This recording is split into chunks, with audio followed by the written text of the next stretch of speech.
నిన్ననే బంగ్లాదేశ్ మీద వీడియో చేసాం మనం. అందులో ప్రస్తుత పరిస్థితి ఎలా ఉందో, అక్కడ లోపల ఏం జరుగుతుందో మీకు క్రిస్టల్ క్లియర్గా ఎక్స్ప్లెయిన్ చేశా.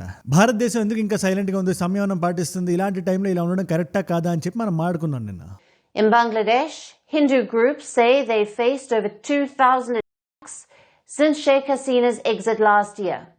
ఇవాళ కూడా భారతదేశం కొంచెం టైట్ లిప్డ్గానే ఉంది, కానీ రష్యా ముందుకు వచ్చి డైరెక్ట్గా క్వశ్చన్ చేస్తుంది బంగ్లాదేశ్ని. ఏదైతే మనం చెప్పాల్సిన లైన్ ఉందో, రష్యన్ ఎన్వాయ్ ఇన్ బంగ్లాదేశ్ ఇవాళ చెప్తున్నాడు 1971 మీరు మర్చిపోయారా, you need to mend your relationship with India అని చెప్పి రష్యా మాట్లాడుతుంది ఇవాళ. అండ్ లిజన్, ఇది జియో పాలిటిక్స్. ఇది రష్యాకి ఏదో మన మీద అమితమైన ప్రేమ మాత్రమే ఉంది కాబట్టి ఇలా మాట్లాడలేదు. అది ఎందుకు చెప్పిందో మనం ఆడదాం, కానీ వాళ్ళు చెప్పిన పాయింట్లో చాలా ఎంతో నిజం ఉంది. ఇవాళ ఏ భాషలో అయితే వాళ్ళు దూషిస్తూ ఒక హిందూ వ్యక్తిని పట్టుకెళ్ళి మైనారిటీ అయిన కారణంతో చంపేశారో, తగలబెట్టేశారో, మనం ఆ రోజు బంగ్లాదేశ్ లీడర్ సైడ్ తీసుకోకుండా ఉండుంటే ఇవాళ బంగ్లాదేశ్ చెరిగిపోయేది, ఇవాళ బంగ్లా భాష చెరిగిపోయేది. అండ్ మీకు సింపుల్ గా చెప్పాలంటే, ఇవాళ మత ప్రాతిపదికన ఏదైతే రాడికలైజేషన్ నడుస్తుందో, కొన్ని దశాబ్దాల క్రితం అది భాష ప్రాతిపదికన ఉండేది. ఉర్దూ వర్సెస్ బాంగ్లా ఉండేది. వెస్ట్ పాకిస్తాన్ ఏదైతే ఉందో, అప్పటి ఈస్ట్ పాకిస్తాన్ అండ్ బంగ్లాదేశ్ మీద ఉర్దూని ఇంపోజ్ చేద్దామని చూసింది. దానికి వీళ్ళు రిటాలియేట్ అయితే ఒక జెనోసైడ్ చేసింది, దారాల్లా తెంపేసింది ప్రాణాలని.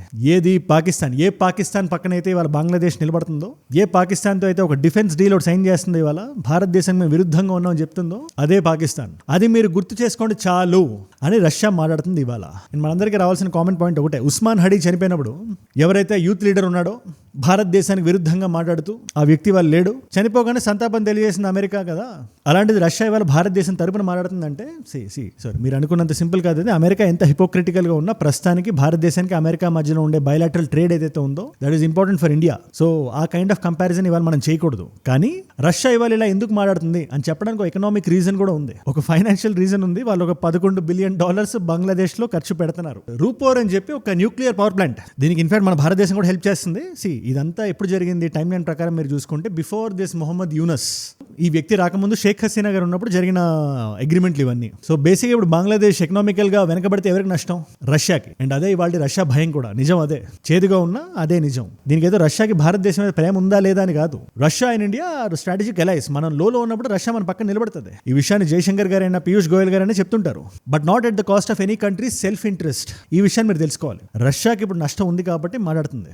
బంగ్లాదేశ్ని మీకు భారతదేశంతో ఉండే రిలేషన్షిప్ని రీకాలిబ్రేట్ చేయమని అడుగుతుంది. అఫ్ కోర్స్ ఈ విషయాన్ని మనం అడగాల్సింది, బట్ స్టిల్ ఏదో ఒక దేశం అయితే ప్రస్తుతానికి అడుగుతుంది కాబట్టి మీ నోటీస్లోకి ఈ విషయాన్ని నేను తెచ్చా. ఇన్ఫాక్ట్ ఇదే న్యూక్లియర్ పవర్ ప్లాంట్ ని స్థాపించడానికి లాజిస్టికల్ గా హెల్ప్ చేసిన భారతదేశం. ఎంతో మంది మన వర్కర్స్ ని పంపించాం, ఏ ల్యాండ్ ఎక్కడ అలొకేట్ చేయాలి ఏంటి అదంతా మనం చెప్పాం మనం. ఇన్ఫాక్ట్ రష్యా నుంచి ఎవరైనా వచ్చినప్పుడు కూడా అఫీషియల్స్ కానీ వాళ్ళ ఆ టైంలో బంగ్లాదేశ్లో ఉండలేకపోతే భారతదేశంలోకి వచ్చి ఇక్కడ మన ఎక్స్పర్ట్స్తో వెళ్ళి దాన్ని మనం బిల్డ్ చేయగలిగాం. కానీ తిరిగి మనకి ఇలాంటి ట్రీట్మెంట్ వస్తుందని చెప్పి ఆ రోజు మనం ఎక్స్పెక్ట్ చేసి ఉంటాం మనం. ఇవాళ బంగ్లాదేశ్కి మనం ఒక డెఫినేషన్ ఇచ్చి ఈ స్థాయిలో బంగ్లాదేశ్ పడిపోయింది అని చెప్పాలంటే 3 విధాలుగా 3 కేటగిరీస్లో మనం చెప్పొచ్చు. కేటగిరీ నెంబర్ 1, దేశంలో ఒక అన్రెస్ట్, ఇన్స్టెబిలిటీ ఉంది. ఇది నేను కొత్తగా చెప్పాల్సిన అవసరం లేదు. అండ్ కేటగిరీ 2 గురించి చెప్పే ముందు ఒక్క విషయం, ఎవరైనా కొత్త వాళ్ళు ఈ వీడియోని చూస్తుంటే, ఇలాంటి టాపిక్స్ మీద నావి డైలీ వీడియోస్ వస్తుంటాయి. మనందరం మాట్లాడే భాషలో కాంప్లికేటెడ్ టాపిక్స్ కూడా సింప్లిఫై చేసి ఒక 10-15 నిమిషాలు వీడియోలా చేసి మీ ముందు పెట్టేస్తుంటా. నేను మిస్ అవ్వకూడదు అనే డైలీ బేస్ కంటిన్యూషన్ లో చూడాలి, ఒక వెబ్ సిరీస్ లో చూడాలంటే కింద కనబడే సబ్స్క్రైబ్ బటన్ నొక్కి పెట్టేసుకోండి.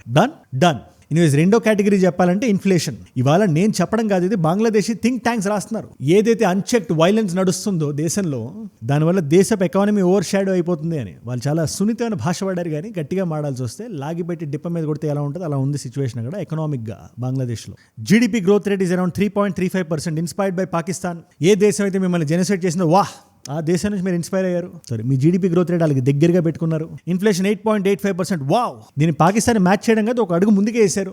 ఇవాళ ఇన్ఫాక్ట్ బంగ్లాదేశ్లో సరుకులు ధరలు ఎక్కువైపోయి ఇండియాని ఇన్వైట్ చేస్తున్నారు. మీరు మా కాంపిటేటివ్ మార్కెట్లో మీరు తెచ్చి మీ సామాన్ని, సరుకుల్ని, రైస్ వగేరే మీరు అమ్ముకోండి అని చెప్పి అడుగుతున్నారు. అడుక్కునే విధానం నాకు కొంచెం ఇంట్రెస్టింగ్ అనిపించింది ఇక్కడ. అంతే, అంటే వాళ్ళ జేబులో డబ్బులు లేవు. ఇకపోతే కేటగిరీ నెంబర్ 3కి వస్తే బ్లేమ్ గేమ్.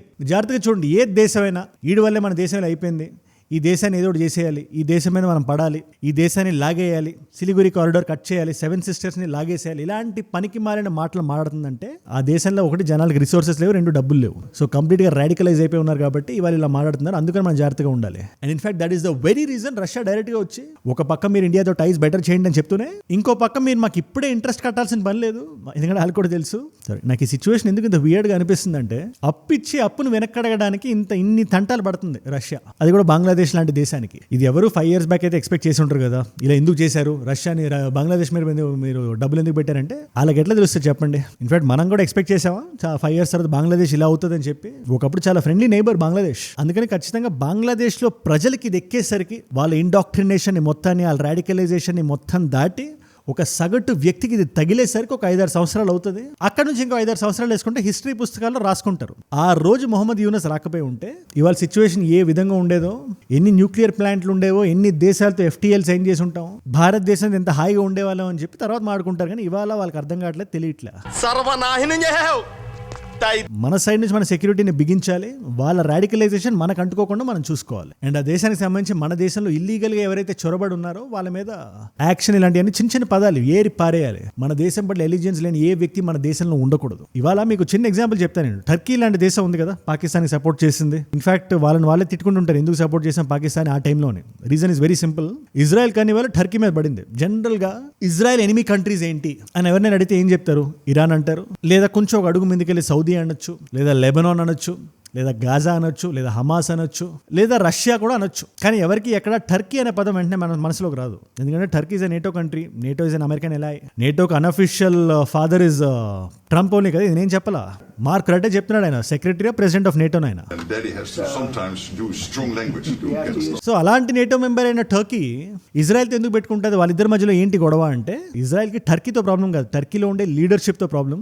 అండ్ దాన్ని అడ్రస్ చేయడానికి ఆయన ఏం చేశాడు తెలుసు, ఒక సమిట్ ఒకటి పెట్టుకున్నారు, ఒక 3 దేశాలు, ఇజ్రాయెల్, గ్రీస్ అండ్ సైప్రస్ అని చెప్పి. టర్కీ కింద ఒక ఐలాండ్ కంట్రీ ఉంటుంది చాలా చిన్నది, అందులో కూడా సగం భాగాన్ని టర్కీ ఆల్రెడీ ఇన్వైట్ చేసి పెట్టుకొని ఉంది. ఇన్ఫాక్ట్ ఆ దేశంతో మనకి చాలా మంచి సత్సంబంధాలు కూడా ఉన్నాయి. టర్కీ నేషనల్ డే రోజు ఆ దేశపు ఫారెన్ మినిస్టర్ మన దేశానికి వచ్చాడు. మన మోదీ గారు సైప్రస్ వెళ్ళారు, అక్కడ సైప్రస్ లీడర్స్ ఇన్వేజన్ లాంటి పెద్ద పెద్ద మాటలు కూడా మాట్లాడారు. ఇదంతా ఆపరేషన్ సింధూర్ తర్వాతే అవుతుంది. మీరు జాగ్రత్తగా చూస్తే ఆ టైంలో పాకిస్తాన్ పక్కన నిలబడిన దేశాలు ఏమైనా ఉన్నాయంటే అది టర్కీ అండ్ అజర్బైజాన్. ఇంకా అజర్బైజాన్ ఒక స్టెప్ ముందుకెళ్ళి మీ ఇండియా ఎంత భయపెట్టినా బెదిరించినా మేము పాకిస్తాన్ పక్కనే ఉండండి, ఇద్దరు కలిసి అడుగు తినండి. ఎనీవేస్ మన టర్కీ దగ్గరికి వస్తే ఎర్దోగాన్ ఈజ్ వెరీ క్లియర్, ఆయన ఎలిజియన్స్ ఆయన బయట పెట్టేశాడు. అట్ ద సేమ్ టైం ఆ ఎక్స్పాన్షనిస్ట్ మైండ్ సెట్ ఏదైతే ఉందో అది ఆయన వేరియస్ పోడియంస్లో చెప్పడం వల్ల ఓటమన్ ఎంపైర్ అని మీరు వినే ఉంటారు, మన హిస్టరీ టెక్స్ట్ బుక్స్లో చదివే ఉంటాం. మన ఇండియా కూడా ఒక సింక్ ఉంది, దాని గురించి నేను డిఫరెంట్ వీడియో చేయాలి. But still first world war తర్వాత 1919 ఆ టైం తర్వాత ఎండ్ అయిపోయింది. ఈ ఓటమన్ ఎంపైర్లో ఏదైతే మిగిలిందో ఆ చిన్న భాగం ఇవాళ తుర్కీయే. అండ్ దీనికి రియాక్ట్ అవుతూ ఇజ్రాయెల్ ఒక మాట చాలా బలంగా చెప్పింది. ఇటు పక్కన సైప్రస్ లీడర్ ఉన్నాడు, ఇటు పక్కన గ్రీస్ లీడర్ ఉన్నారు. ఈ చాలా ఇంటర్నేషనల్ న్యూస్ పేపర్స్ కూడా వచ్చాయి. ఏథెన్స్ నుండి, ఇజ్రాయెల్ నుంచి, సైప్రస్ నుంచి ఒక స్ట్రాంగ్ మెసేజ్ వెళ్ళింది టర్కీకి అని.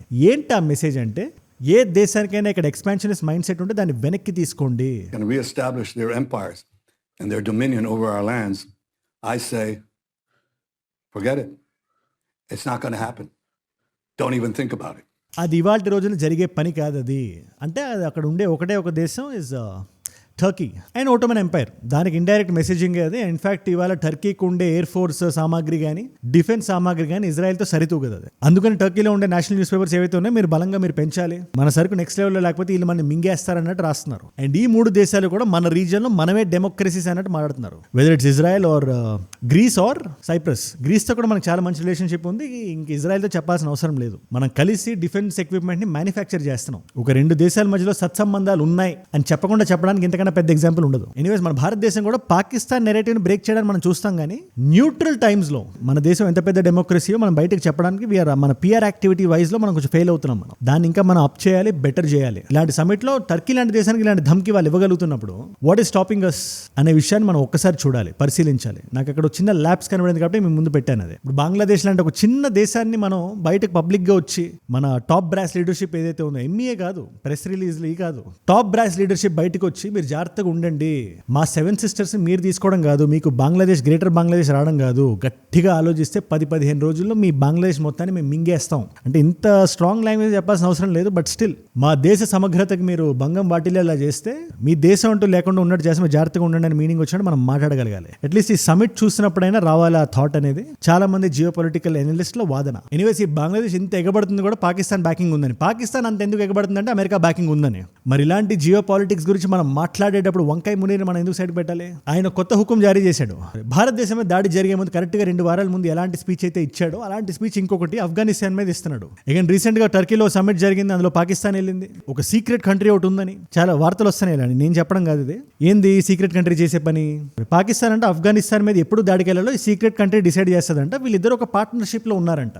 దాని పేరేంటో నాకు తెలియదు, కానీ ఇక్కడ చాలా మంది ఎక్స్పర్ట్ల వాదన ఏంటి, రేపు పొద్దున్న ఆఫ్ఘనిస్తాన్ మీద దాడి కానీ వంకాయ మునీర్ చేస్తే, ఎందుకంటే ఆల్రెడీ స్టార్ట్ చేశాడు వార్నింగ్లు గట్రా ఇవ్వడం. అండ్ ఈ వ్యక్తి వార్నింగ్లు ఎందుకు ఇస్తాడు, ఆ వార్నింగ్ ఇచ్చిన తర్వాత ఏం జరుగుతుంది మనందరికీ తెలిసిన విషయం అది. So he is very clear. ఆఫ్ఘనిస్తాన్కి 2 దారులు ఉన్నాయి. ఒకటి తెహరీకే పాకిస్తాన్ ఏదైతే ఇమ్రాన్ ఖాన్ పార్టీ ఉందో వాళ్ళకి సపోర్ట్ చేస్తారా మీరు, లేదా ఇస్లామాబాద్కి సపోర్ట్ చేస్తారని అడుగుతున్నాడు. आज जो है वो टीटीपी की तश्कीलें जो आती हैं उसमें से 70% अफगानी होते हैं. ये పాకిస్తాన్ కి కుర్బానియో కా సిలా आपको दिया जा रहा है. ఎవరిని? ఆఫ్ఘనిస్తాన్. ప్లస్ ఏదైతే మత ప్రాతిపదికన అతను మాట్లాడతాడో, ఇన్ఫాక్ట్ ఆపరేషన్ సింధూర్ టైంలో కూడా మాట్లాడాడు కదా. ఆపరేషన్ సింధూర్ ఎందుకు అయిపోయిందో తెలుసా? మేము వి ఫెల్ట్ సంథింగ్, నేను మనసులో ఏదో ఫీల్ అయ్యాను, దైవం నాతో మాట్లాడింది అన్నట్టు మాట్లాడాడు కదా. और हमने अल्लाह की मदद आते हुए देखी, महसूस की. वही अंसुरकुमुल्लाहु फला गालिब लकुम. हमने महसूस किया. సింపుల్గా మన వాళ్ళు ఏమన్నారంటే, ఏం లేదండి మా బ్రహ్మోస్ పడి ఉంటుంది కదా, అది మీరు ఫీల్ అయి ఉంటారు, దాన్ని ఇంకేదో అనుకుంటున్నారు మీరు అని చెప్పి మన వాళ్ళు ట్రోల్ చేయడం మొదలుపెట్టారు. బట్ ఇన్ ఎనీవేస్ అదే కైండ్ ఆఫ్ లైన్ ఆఫ్ థాట్ని మీరు ఎక్కడ జిహాద్ చేయాలన్నా, ఎక్కడ ఫత్వా చేయాలన్నా కూడా నన్నే అడగాలి అనే మీనింగ్ వచ్చినట్టు ఈ వంకాయ మాట్లాడుతూ ప్రస్తుతానికి ఫీల్డ్ మార్షల్ ఈ ఫీల్డ్ మార్షల్ కింద రిలీజియన్ని తెచ్చిపెట్టేద్దాం అండ్ పాకిస్తాన్ యునైట్ చేయడానికి అది ఒక్కటే ఉంది కాబట్టి ఆ వెపన్ని వాడుకొని జనాలను ఆఫ్ఘనిస్తాన్ మీద ఉసిగొలుపుతున్నాడు. అండ్ అలా ఉసిగొలిపి పాకిస్తాన్ దగ్గర ఉండే ఈ ఆర్మీ ఏదైతే ఉందో అది ఆఫ్ఘనిస్తాన్ మీదకి వెళ్ళిన తర్వాత భారతదేశం ఇంట్రూడ్ అవుదానికి చూస్తే అప్పుడు ఈ సో కాల్డ్ థర్డ్ కంట్రీ ఏదైతే ఉందో అది భారతదేశం దగ్గరకు వచ్చి మాట్లాడి సంజాయించి మీరు కొంచెం దూరంగా ఉండండి అని చెప్తాదేమో అని చెప్పి పాకిస్తాన్ ఆశ. ఇక్కడ టర్కీ కూడా ఉంది, మీరు జాగ్రత్తగా గమనించాలి మీరు. అండ్ ఇదే పాకిస్తాన్ మీకు చెప్తున్నాను కదా, మార్కో రూబియో వచ్చి డైరెక్ట్గా ఓపెన్గా చెప్పాడు, ఇది మీరు ప్రాపగాండా చేస్తున్నారని చెప్పి పాకిస్తాన్ నుంచి హ్యాండిల్స్ నుంచి మనకు వస్తుంది భారతదేశానికి. లేదు మా సోల్జర్స్ ఏం గాజాకి వెళ్ళట్లేదు. నేను ఆల్రెడీ దీని మీద వీడియో చేశా ఒక 4-5 days బ్యాక్, ఎలా ట్రంప్ సైడ్ నుంచి పాకిస్తాన్కి ఒక ఫోర్స్ ఉందని, ఒక ఆబ్లిగేషన్ ఉందని, తద్వారా వీళ్ళ సోల్జర్స్ అక్కడికి వెళ్ళి ఆ గాజా బఫర్ జోన్ ఏదైతే ఉందో అక్కడ పాకిస్తానీ సోల్జర్స్ని పెడతారని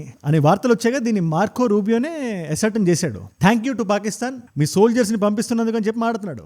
now you tell me, next year Pakistan soldiers Saudi Arabia వెళ్ళాలా డిఫెన్స్ ప్యాక్ట్ ఉందని, కొత్తగా డిఫెన్స్ ప్యాక్ట్ చేసుకుంటున్నారని బంగ్లాదేశ్ వెళ్ళాలా, లేదా ఇజ్రాయెల్ వెళ్తారా, లేదా ఆఫ్ఘనిస్తాన్ మీద దాడి చేస్తారా? అంటే మీ సోల్జర్స్ని చంపేద్దాం అని చెప్పి మీరు అది టాప్ ప్రయారిటీ లిస్ట్లో మీరు పెట్టుకున్నారా? వాళ్ళ మీద కూడా మీకు ధ్యాస లేకపోతే ఎలా? Anyways Pakistan is in a tough situation 2026లో. మన సంగతి అంటారా, మన అమెరికా మీద ఒక ఇండైరెక్ట్ ప్రెషర్ పెడుతున్నాం. మన ట్రేడ్ గురించి మాట్లాడదాం ప్రస్తుతానికి. ఈ రాడికలైజేషన్ కానీ బంగ్లాదేశ్ కానీ ఫస్ట్లో అంతా మనం మాడేసాం మనం. బట్ దానికన్నా ఇంపార్టెంట్ విషయం ఇది కాబట్టి మీరు జాగ్రత్తగా వినాలి దీన్ని. గత 5-6 సంవత్సరాలు మనం ఒక 7 ఫ్రీ ట్రేడ్ అగ్రిమెంట్స్ మనం సైన్ చేసాం మనం, మారిషియస్తో, సింగపూర్తో, ఇలాంటి దేశాలతో. సంవత్సరానికి ఒకటి యావరేజ్గా. But in the last 1 year it self మనం 3 సైన్ చేసాం మనం. ఒకటి యూకేతో, 2 ఒమాన్తో, ఇవాళ మొన్న న్యూజిలాండ్తో. ఇదే డొనాల్డ్ ట్రంప్ గారికి ఒక మెసేజ్ అయితే మనం ఫ్రీ ట్రేడ్ అగ్రిమెంట్ చేస్తున్నామని. బట్ దానికన్నా బెటర్ మెసేజ్ ఏంటో తెలుసా? మనకి మనం బెనిఫిట్లో ఉండే ఫ్రీ ట్రేడ్ అగ్రిమెంట్ మనం చేస్తున్నాం. ఏ అగ్రిమెంట్లో అయినా లెవరేజ్ ఇంపార్టెంట్. మన దేశానికి ఏమొస్తుంది? మనం దాన ధర్మాలు చేసుకోవడం కాదు కదా. అల్టిమేట్లీ మన దేశంలో ఉండే జనాభాకి లాభం జరగాలంటే మనం ఫ్రీ ట్రేడ్ అగ్రిమెంట్ సైన్ చేస్తున్నప్పుడు మనకేం వస్తుంది, వాళ్ళకేం వెళ్తుంది, అట్లీస్ట్ బ్యాలెన్స్ ఉందా లేదా మనం బెనిఫిట్లో ఉన్నాం, ఇది మనం చూసుకోవాలి కదా. న్యూజిలాండ్తో జరిగింది అయితే ఇదే. ఈ విషయాన్ని నేను చెప్పట్లా, న్యూజిలాండ్లో ఎవరైతే అపోజిషన్ ఉంటారో దే ఆర్ వెరీ క్లియర్. మేము రేపు పవర్లోకి వస్తే ఈ ఫ్రీ ట్రేడ్ అగ్రిమెంట్ మేము క్యాన్సిల్ చేస్తాం అనే విధంలో వాళ్ళకి అది అన్ఫేర్ అనిపించిందంటే మనకి అది ఎంత ఫేరో మీరు ఒకసారి ఆలోచించండి. మనం ఎంత బెనిఫిట్లో ఎంత అడ్వాంటేజెస్గా మనం ఉన్నాము. అదేంటో నేను చెప్పే ముందు అలెగ్జాండర్ లుక్సన్ అని చెప్పి ఆయన ప్రైమ్ మినిస్టర్ న్యూజిలాండ్కి, ఆయన వీడియో మీరు ఒకసారి చూడండి. సో ఆయన ప్రకారం ఇది fair deal. Correct? Today is a big day for New Zealand. We have just concluded a free trade agreement with India. Now this on paper కూడా అంతా కరెక్ట్గానే ఉంటుంది, కానీ మీరు కొంచెం కిందకెళ్ళి చూస్తే ఈ ప్రెస్ రిలీజ్ డాక్యుమెంట్లో మన డొమెస్టిక్ ఇండస్ట్రీకి, మన ఫార్మర్స్కి, మన డైరీ ఫార్మర్స్కి ఎటువంటి ఇబ్బంది లేకుండా న్యూజిలాండ్ నుంచి మనకి ఏవైతే ఇంపోర్ట్స్ ఉంటాయో అందులో మనం డైరీని, చీజ్ని, ఏవైతే డైరీ ప్రొడక్ట్స్ ఏవైతే న్యూజిలాండ్లో ఏవైతే ఫేమస్తో దాన్ని మనం ఎగ్జామ్ట్ చేసాం. దాని మీద టారిఫ్లు ఉంటాయి. కాకపోతే భారతదేశం నుంచి న్యూజిలాండ్కి వెళ్ళే ఎక్స్పోర్ట్స్ ఉంటాయి కదా మనవి, దాంట్లో 0% tariff on 100% of the goods. Now this deal is beneficial to us. ఇది చాలా మంచి డీల్ మనకి ప్రస్తుతానికి. ఫస్ట్ ఆఫ్ ఆల్ న్యూజిలాండ్కి భారతదేశానికి మధ్యలో $2.4 billion బయలాటరల్ ట్రేడ్ ఉంది. ఈ FTA వల్ల అది ఇంకా పెరుగుతుంది. డబల్ అయ్యే ఛాన్స్ కూడా ఉంది. సో ఇలాంటి టైంలో ఇలాంటి డీల్ భారతదేశానికి is a very good deal. మనల్ని ఎంతమంది వచ్చి చుట్టూ ఇరిటేట్ చేస్తున్నా కూడా మనం ప్యారలల్గా ఈ విషయం మన పని మనం చేసుకుంటూ వెళ్తున్నాం. అట్ ద సేమ్ టైం మనం చేస్తున్న విషయాన్ని మనం కరెక్ట్గా ఇంకా పిఆర్ బెటర్గా నడపాలి, పిఆర్ బెటర్గా చేయాలి. ఆల్సో నేను వీడియోలో చెప్పినట్టు బంగ్లాదేశ్ మీద మనం రియాక్ట్ అవ్వని ప్రతిరోజు మనం ఒక వీకర్ నెరేటివ్ సెట్ చేస్తున్నట్టే. మన ruling government is not doing its part. ఇది నేను చెప్తున్న మాట కాదు, ఎనీబడి మీరు వరల్డ్ ఓవర్ మీరు చూడండి ఈ డిస్కషన్ ఖచ్చితంగా వస్తుంది. ఇండియా ఎందుకు రియాక్ట్ అవ్వట్లేదు? ఇప్పుడు మన దేశంలో ఉండే అపోజిషన్ కూడా మాట్లాడుతుంది. ప్రియాంక గాంధీ గారు మాట్లాడారు దీని గురించి, కళ్యాణ్ గారు మాట్లాడారు దీని గురించి. बांग्लादेश में जो अल्पसंख्यकों के साथ जो हिंदुओं और ईसाइयों के साथ अत्याचार हो रहा है उसके खिलाफ इस सरकार को आवाज उठानी चाहिए. ఆయన అపోజిషన్ కాదు, బట్ స్టిల్ ఆయన పాయింట్ ఆఫ్ వ్యూ ఏంది, మనం రియాక్ట్ అవ్వాలి. ఇది టాలరేట్ చేసే విషయం కాదని చెప్పి కళ్యాణ్ గారు చాలా స్ట్రాంగ్ గా నమ్ముతున్నారు. సో ఈ డిలే వెనకాల ఒక చాణక్య నీతి ఉందా, లేదా delay for the sake of delay అయినా మనకు సమయం సమాధానం చెప్తుంది. But I'm looking forward a stronger ఇండియాకి, స్ట్రాంగర్ స్టాండ్స్ ఆఫ్ ఇండియాకి. దీని మీద మీరేమంటారు నాకు కింద కామెంట్స్ లో ఖచ్చితంగా రాయండి. ఎనీవేస్ ఇవాళ మల్టిపుల్ చాయిస్ క్వశ్చన్ మీ అందరికి, సైప్రస్ ని ఇన్వేడ్ టర్కీ ఏ సంవత్సరంలో చేసింది? మనం మాట్లాడుకున్నాం కదా, సైప్రస్ అప్పర్ సైప్రస్ అంతా కొంచెం టర్కీ ఇన్వేడ్ చేసి ఉంది ప్రస్తుతానికి, కానీ అది ఏ సంవత్సరంలో ఇంటర్వెన్షన్ జరిగింది? Option A is 1967, option B is 1971, option C is 1974, option D is 1980. మీకు సమాధానం తెలిసే కింద రండి. తెలుసుకుందాం అనుకుంటే ఇన్స్టాగ్రామ్కి వచ్చేసేయండి, అక్కడ అజయ్ ఫ్రమ్ ఏజుడ్ అని రాయండి చాలు. It's verified profile, tick mark ఉంటుంది, 1+ మిలియన్ ఫాలోవర్స్ ఉంటారు. మీరు టక్ అని వచ్చేయచ్చు, అక్కడ ఇలాంటి వీడియోస్ని రీల్స్లో చూడొచ్చు. అండ్ దానికన్నా ఇంపార్టెంట్గా ఈ పలానా టాపిక్ గురించి మీరు మాట్లాడాలి అండ్ మీరు నాకు డిఎం చేయగలిగి అండ్ మీరు చెప్పిన టాపిక్ ఆ నెక్స్ట్ డే వీడియోలో రాగలిగే అవకాశం ఉందంటే ఇన్స్టాగ్రామ్లోనే. అండ్ ఈ ఛానల్లో కూడా నేను అదే చేయడానికి ట్రై చేస్తా. మీరు చెప్పిందే నెక్స్ట్ డే ఈ ఛానల్లో వీడియోలో వస్తుంది. సో రండి, ఫాలో అవ్వండి. అండ్ ఏజుడ్ గ్లోబల్ అన్ఫిల్టర్డ్ అని చెప్పి మనకి యూట్యూబ్లో 2 ఛానల్స్ ఉన్నాయి. మీ నాన్ తెలుగు ఫ్రెండ్స్కి నాకంటే వీడియోస్ మీరు షేర్ చేయాలంటే డెఫినెట్లీ సబ్స్క్రైబ్ ఇట్. అండ్ మీరు ఇక్కడ దాకా ఈ వీడియోలో వచ్చారంటే నా వీడియోస్ మిమ్మల్ని ఆకట్టుకుంటున్నాయి, ఒక వాల్యూ పొందుతున్నారు. Thank you so much for that. మీరు ఇస్తున్న ఈ వాచ్ టైం, మీ రిటెన్షన్ ఏదైతే ఉందో ప్రాణం పెట్టి నన్ను పనిచేయడానికి, రోజు నిర్భయంగా నిర్మోహమాటంగా నన్ను మాట్లాడడానికి ప్రేరేపిస్తుంది, ప్రోత్సహిస్తుంది. దానికి మీరే నా ప్రేరణ, you are my inspiration. If మీరు ఇలా డైలీ చూడడం వల్ల నాకు ఎంతమంది కొత్త వాళ్ళకి వీడియోస్ రీచ్ అవుతున్నాయి తెలుసా? అలాంటి కొత్త వాళ్ళు మీరు కానీ ఉంటే నేను ఒకటే చెప్తున్నా, మీరు ఆఫీస్ నుంచి కాలేజ్ నుంచి వెనక్కి వచ్చిన తర్వాత మీ లైఫ్ రెస్పాన్సిబిలిటీస్, ఫ్యామిలీస్, వీటన్నిటి తర్వాత ప్రపంచంలో ఏం జరుగుతుందని మీరు తెలుసుకోవాలనుకుంటారు కదా, దానికి ఒక 10-15 నిమిషాలు కేటాయించండి చాలు. నైట్ పడుకునే ముందు నా వీడియో ఒకటి వచ్చేస్తుంది. మీరు జస్ట్ చేయాల్సింది ఒకటే, కింద కనబడే సబ్స్క్రైబ్ బటన్ నొక్కి పెట్టేసుకోండి. డన్. మీకోసం 2 కాంప్లిమెంటరీ వీడియోస్ పెడుతున్నా. నిన్న ఈ బంగ్లాదేశ్ టాపిక్ మీద నేను చంద్రదాస్ గారికి ఏదైతే జరిగిందో, బంగ్లాదేశ్లో ఉండే ఒక హిందూ వ్యక్తి, దాని మీద ఒక ఫుల్ వీడియో చేశాను. ఆ వీడియో ఇక్కడ ఉంది. లేదా అరావలి హిల్స్లో ఏం నడుస్తుంది, what is going on their అని మీరు ఎక్కడో హెడ్లైన్ చదివే ఉంటారు కదా, దాని మీద క్రిస్టల్ క్లారిటీ తెచ్చుకోవాలంటే ఆ వీడియో ఇక్కడ ఉంది. మీకు ఏ వీడియో ఇంట్రెస్ట్ ఉంటే ఆ వీడియో చూడండి. నేను మళ్ళీ మిమ్మల్ని రేపు కలుస్తా. మనందరం కలిసి పెరగాలి, కలిసి ఎదగాలి. Let us all grow together, rise together, rise above ignorance, rise above arrogance, rise above hate. ఏజుడ్ అంటే మనం. జై హింద్, జై భారత్, జై ఆంజనేయ, ఓం నమః శివాయ.